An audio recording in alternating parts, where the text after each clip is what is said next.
You're Sperp back with another video, and finally From is back with season 2, and this is my episode 1 review of this new season. I can't wait to see how this all unfolds. From was my favorite show of last year. It won on the Perp Show Awards. This was on Epix, but now Epix has turned into MGM Plus. But if you can't even find that, you can find it through Amazon. That's like the easiest way y'all could catch up with the show.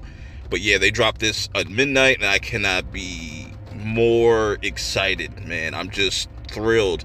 So this pretty much picks up where season 1 left off, where we see Boyd. He is stuck in this, like, what it looks like a hole, but almost look like a chimney, but he's not by himself.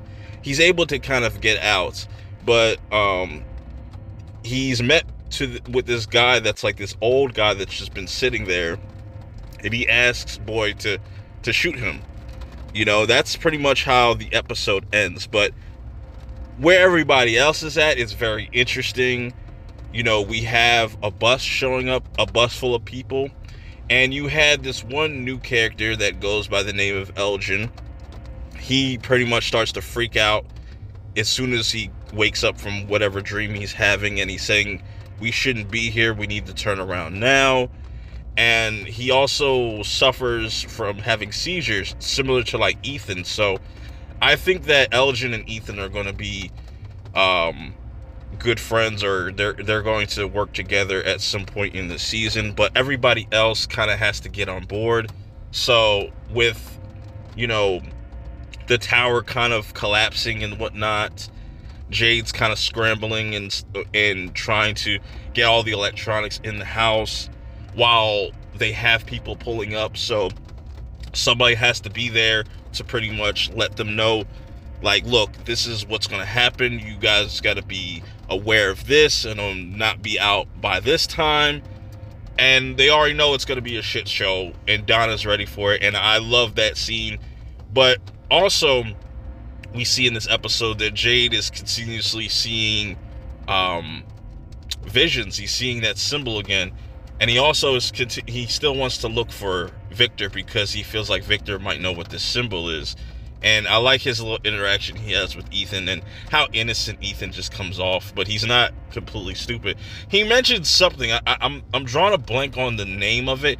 It almost sounded like Necronomicon, but it wasn't that. But it was some type of thing that Ethan mentioned that might be the clue to kind of figuring this all out, because he tells Jade, like, everybody has a quest, everybody has a job to do. And that kind of goes back to what Sarah was saying, like, maybe we have to do something, kill somebody to be free of this place, or something there is keeping them. But speaking of other things and where people are at, you have Tabitha.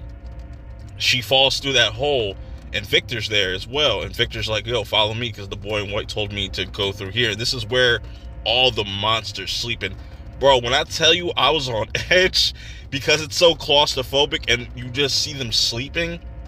But boy, when they wake up, you want to get the fuck up out of that whole place. But what's interesting is, earlier in the episode, we see Jade, when he has one of these visions, he sees a ventriloquist doll, and Victor sees the same thing and really freaks out, and he just kind of goes into this panic state, and he's just scared. And I'm wondering what this all has to do, because, like, Victor's the one that knows the most out of everybody, so if he's gone, they're probably all screwed at this point. So Tabitha and Victor need to make their way out. They do end up getting out of that cave, but they're kind of just wandering off into the woods. And we have Jim. He sees the damage and the hole that's in the basement, and he does everything in his power to try to figure out what happened to Tabitha. He doesn't want to lose her. He doesn't care if, like, he knows how risky this is. But then, as he gets people from the bus to kind of help him, and also the bar guy to help him, they all kind of get stuck. They get jammed up because the whole house collapsed. So now, you have Julie kind of freaking out, saying like, yo, we got to get you out. But Jim's like, nah, just just you're gonna have to take your time with this. So just leave us, and hopefully these monsters don't sniff us out and come kill us. But it's complete chaos because you have Donna trying to crowd control, but she's just very straightforward, and this bus driver is just not hearing nothing of it. She's like, wait for emergency services, blah blah blah. Nah, she's just not trying to hear that. So Donna has to pull out the blickies, and also Kenny has to step up as well to be the sheriff while Boyd is kind of gone off doing his little side mission. Wonder when they will reunite and he'll come back to town. I have no idea, but he seems like he's kind of out of the way right now, and they might just build up to him returning to town later on. But for right now, Kenny is taking over. But also, we see, based on the bus that arrived, that's where we get introduced to who would have been or is Christy's fiance, right?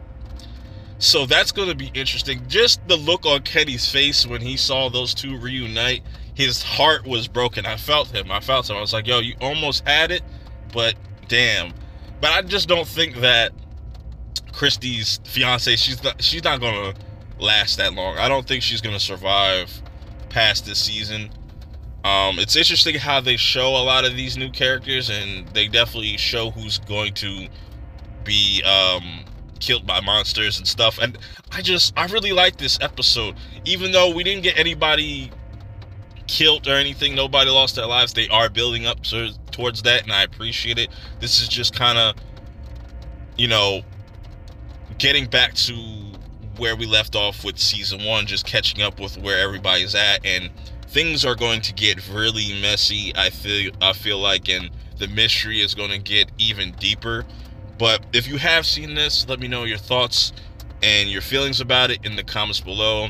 Let me know how you prefer these reviews. Do you prefer how it is now, or would you like to have visuals? Because I usually like to do the visuals, but I really had to kind of give you my take on this.